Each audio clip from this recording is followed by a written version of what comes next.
July of 2019 came, and then the scare again came of what am I going to do next? So I got the Band-Aid ripped off. The company was downsizing because a private equity firm came in, restructured. It was the blessing I could have ever had. I was laid off from that. And then it gave me that, oh crap, you actually got to do this.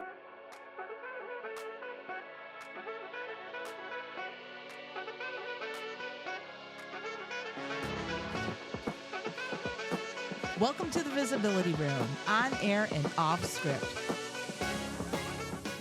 Hey everybody, it's Karyl Morris from the Image Impact Group and the Visibility Room, on air and off script. And today I have with me Amber Maiani from Eventure HR. Amber, welcome. Thank you. Thanks for having me. Yeah, absolutely. So I know what you do, but tell the people out there, what is your company and who do you serve? Yeah, so I am Amber Maiani with Eventure HR and the CEO of the company. And we serve all types of companies. So small companies up to large companies, but we handle all the people operations. So if you have a company that has people, we do the people side. I love that. I love that. And we're going to dig in a little bit further as to what that looks like and what people need to look out for. But first of all, we have something to take care of. Are you ready? Rapid fire, my friend. Can't think too much about the answers. All Just right. got to answer. Okay. I'm ready. All right. What first impression do you want people to have of you? The first impression is that we are responsible, we have integrity, and we are leading from the heart, because that is the biggest thing that I look at when we are in organizations is that you just have to be honest. I love that. You can't lie. You can't hide behind the closet or Yeah. hide in the closet, and you can't, bring out the skeletons in the closet either. Yeah, exactly. All right. What's your favorite way to connect with people, digitally or in person?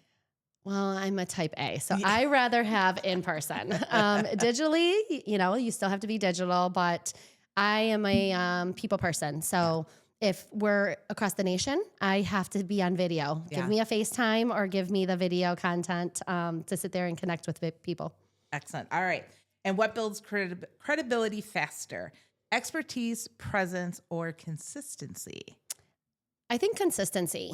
And the reason why is if you are not consistent in your business practices and you are, use rapid fire, but if you are just firing left and right without consistent practices, it kind of hurts that brand integrity, because if you change what you're doing constantly, I think it just, personal opinion, I think it affects the consistency of the brand itself. I love that. I love that. And what is a trust killer that you often see? Probably the trust killer. So for me, it's in business and personal. You have to not be a chameleon. Who you are as a character is who you are in your personal life and business. Yeah. I think the trust killer is pretending to be someone you're not, pretending to be that person that is everybody's best friend or everybody's go-to, and you're trying to get out of your lane instead of staying in your lane. When you stay in your lane, I think that trust comes of naturally who you are is your human wiring. It's who you are. I love that. And, kind of capitalizing on that, goes with the consistency part too, right? And being consistent both in person, in your professional life, and in person in your personal life feels so much better when you have to change that character. No. It feels awful. It does. And people know. Yeah. People know. It's just fake. You're being the person that you want or people want you to be instead of just being authentic. Yeah. I love that. Okay. What's the number one leadership lesson that you have learned and has stuck with you? So the number one leadership lesson that I have learned is it's really, we're going back to consistency. So for me, it's the consistent side of it.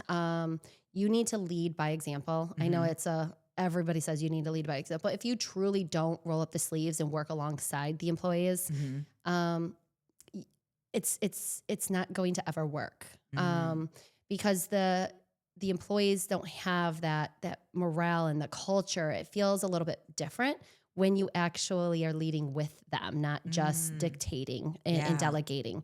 The other side is just being not rapid. So you can't be fast at everything you do. You need to slow down. You need to actually be consistent. when you try to rush through everything Yeah. and rush to get everything done, it actually hurts your processes. Yeah. It hurts how you're leading because you're not, I guess it's not just, it's consistent. Just laughing about consistency. She's But very consistent about the word I consistent. know. Here we go. But it really is like, you got to slow down. Yeah. You got to actually lead with intention. You got to lead with integrity, and you definitely got to lead with the purpose of, I guess just slowing down, I guess. Yeah. I don't know. I'm lost of how I'm trying to say it, but in general, it's just the biggest lesson I have learned is being careful and, more authentic of how I'm leading and not just hurrying up and rushing through things. Right. Do you ever do this? This happens all the time. Like you put your ATM card in or whatever, and you're in a rush, right? So you're trying to put everything and you get in, locked out of your PIN. Yeah, and then it takes so much longer, right? The whole time that you're talking about this is what I'm thinking, right? Because when we rush through things, we miss things. Correct. And then it just takes us longer to catch and up. then you cause and yourself redo chaos. And, I've learned over the years to prevent chaos where we can prevent chaos. Yeah. Whatever it can be, let's just stop it. All right. Oh my God. So you and I have had many discussions about your business, and the way that you have organized your business and set it up is very different and unique and awesome. And I know that we don't want to give all the secrets away. My secret sauce. Yeah, the secret sauce. We're not going to give that away. But I would love for you to share a story about how the business even started. Okay. So the business started about 8 years ago. My son turned 8 in January 8th. And it was exactly 2:08 in the morning. I was nursing second child in the wee hours of the night. I honestly just in those quiet moments where you are exhausted, you're being the superwoman. And for me, it was, I needed a new adventure. So that word adventure came because I was at a company that I was a hamster in a ball. I knew what my day was. I wasn't challenged. Yeah. Every day, it was just normal HR payroll practices. I saw where I could help the bottom line, but I wasn't in a role to contribute to that bottom line. Yeah. So in those wee hours, I didn't sleep all night because I just kept doodling thought ideas on my flashlight and a pad of paper. I just kept doodling as my little guy was up in the wee hours. After that, I honestly, on maternity leave, I went to a law firm. I did not have this extravagant blueprint of a business plan. I did not have my social circles or my family that said, oh, here's how you set up a plan. It was just me walking in and went to the lawyer's office and said, I'm starting a business. What do I do? $1,500 later, I had an entire operating book and manual. I had license. I had all of it done. After that, I walked out of the office with a, now what do I do? So I jumped before I have an idea. Yeah. And that adventure really did take off because I knew all my friends and families that owned businesses. And the first one was you kind of get that ambition because it's your why. And you're like, oh, I seen this work. Let's do this again. Yeah. It's an excitement. And that excitement came from a construction owner who owned a company and had quite a few employees. They had residential home building. So, we're in the city of Detroit. Gotta love our city here with all the high rises that are going up and the Hudson building. Yeah. That code for a workers' comp is risk. So when insurance agents assess risk, they assign you a national code. And what happens is that risk of doing a Hudson building compared to a two-story residential is a greater risk of injury in workplace. That code has a rate. And when I assessed actually his renewal, he was wrongfully coded. The insurance agent coded him wrong on his job classifications, cost more money. In general, he got a $6,000 refund from his workers' comp agent, which the workers' comp agent didn't like me at that point. But that wasn't the intention of the insurance agent to be affected. The intention was me to be educating a family member of mine to just have accountability. So they knew, listen, you're not being told the right data. Maybe you were, but the connectivity between you as the business owner and the insurance broker, there isn't a 100% clarity Okay. on exactly what you do as your work. So when I know what you do as your work, it's called a job survey analysis. I know what your code should be. I know where you should sit as far as the actual rating. Okay. So that started it. That jump started it. And then it was a give me more, give me more. Yeah. So I went and worked for about a year and a half. And then alongside, YouTube was my best friend, built my website off of YouTube. And then quickly, July of 2019 came, and then the scare again came of what am I going to do next? So I got the Band-Aid ripped off. The company was downsizing because a private equity firm came in, restructured. It was the blessing I could have ever had. I was laid off from that. And then it gave me that, oh crap, you actually got to do this. Right. You have a business that you actually got to run and own. So just for clarity, so you had that great idea. Yep. You took it to the lawyer. $1,500 later, you had everything you need. You went to your family, got the start, but at the same time, you are still working Full-time. your full-time 9 to 5. Yep. And with a brand new baby. Yep. And a toddler. Yes. So if anything taught me in real life, in real world leadership is the world will never slow down. We have so many consistencies and so many, there's that word again. Yeah. We have so much to do within our life. Yeah. That we have to structure our life and our careers around the worlds of everything that is coming at us. Right. We have life, we have family, we have friends, we have social circles, we have networking. There's so much that we have, but you got to make sure that you really hone in on your career, but also looking at like, how do I structure everything and balance it? Yeah. Going back to being that chameleon, you're able to be very fluid and nimble no matter what you do in life. Yeah. All right. So now we're at the point where COVID comes in, rears its ugly head.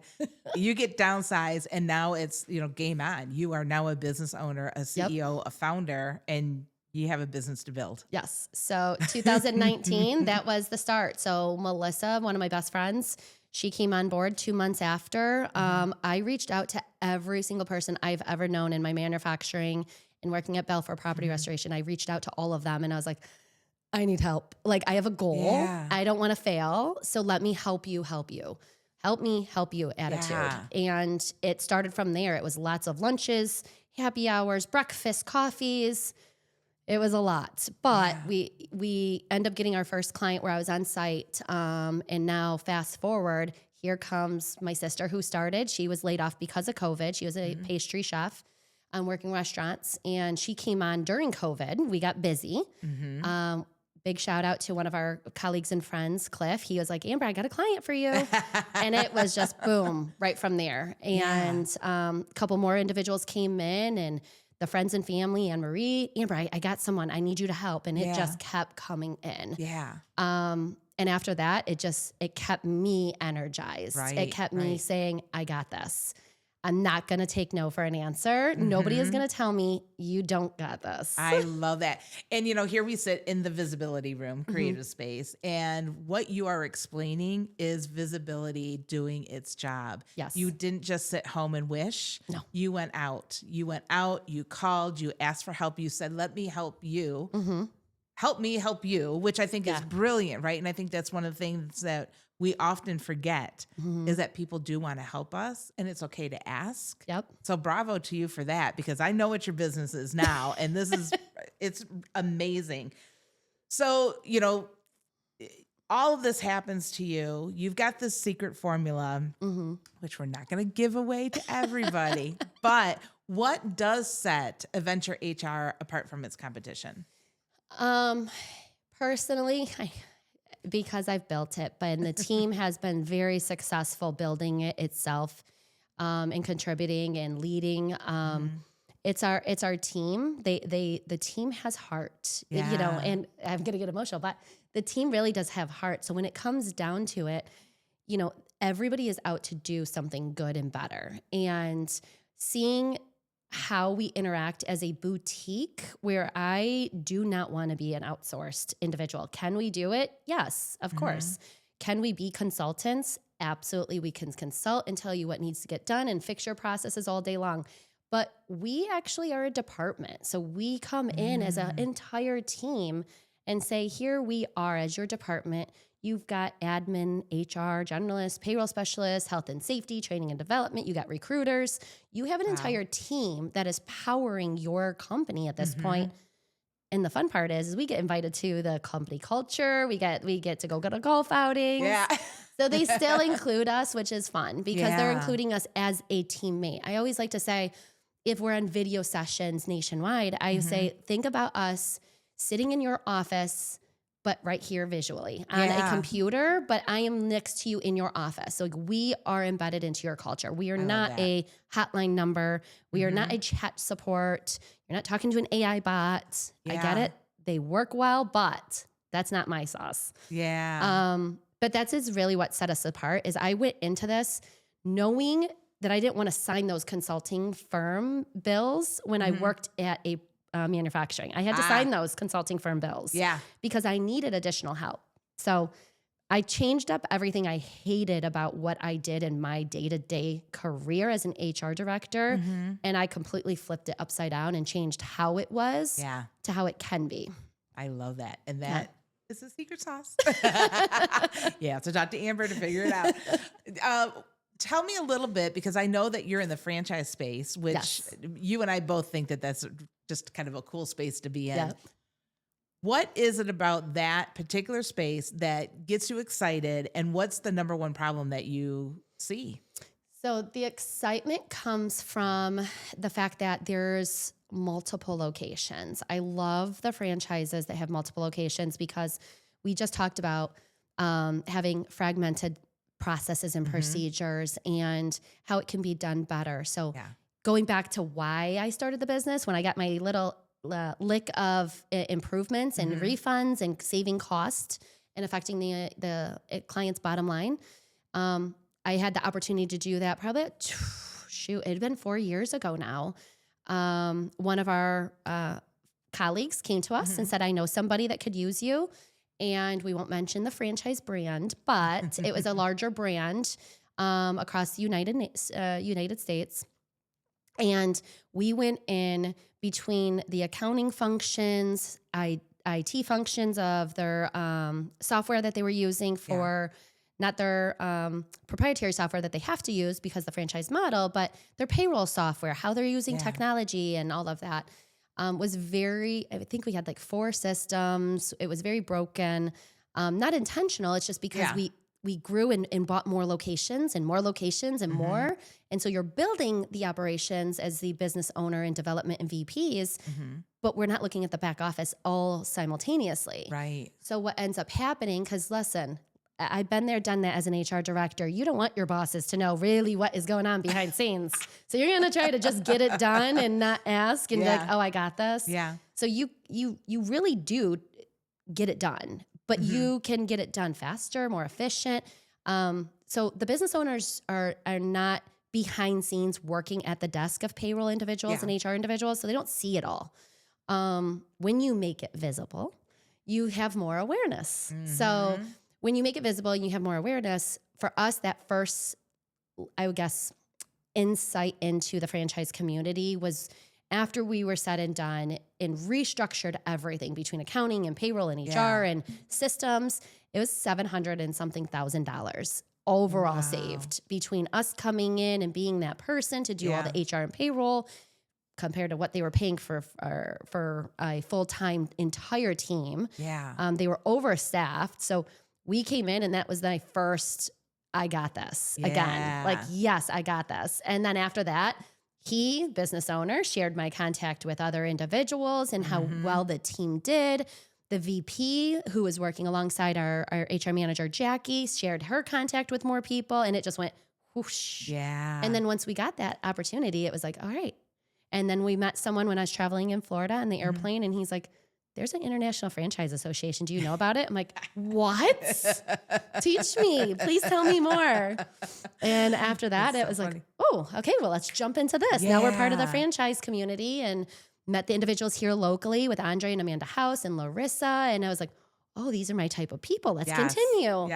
So I love that. And you don't know what you don't know, right? Correct. And when you're taking on more established businesses or you're even going to different states with your franchise, there's different criteria that has to be met. Absolutely. And you're so great at this because you really look at the systems, the framework, the details that are very easy to miss. I love a good challenge. That's for sure. It's like, challenge me. Tell me I can't, because I will, right? Yeah. I think that's so cool. All right. I know we talked about a lesson learned in general, but a lesson learned specifically building this business. What is something that stands out to you that you think, boy, I didn't know what I didn't know when I started? For me, it was, I went to school to be in HR, payroll professional, and all of this. The funny part is we did not go to school to be the CEO, the CFO, the COO, the CIO. I gotta be an IT professional. Yeah. What I wish I would have done, should I have had more community around me while starting it from the ground up with no financing, no nothing. Yeah. It's just the expertise that is out there, and ask for that help ahead of time. Yeah. And it could be fractional. I mean, we're fractional, we're full-time, we're fractional.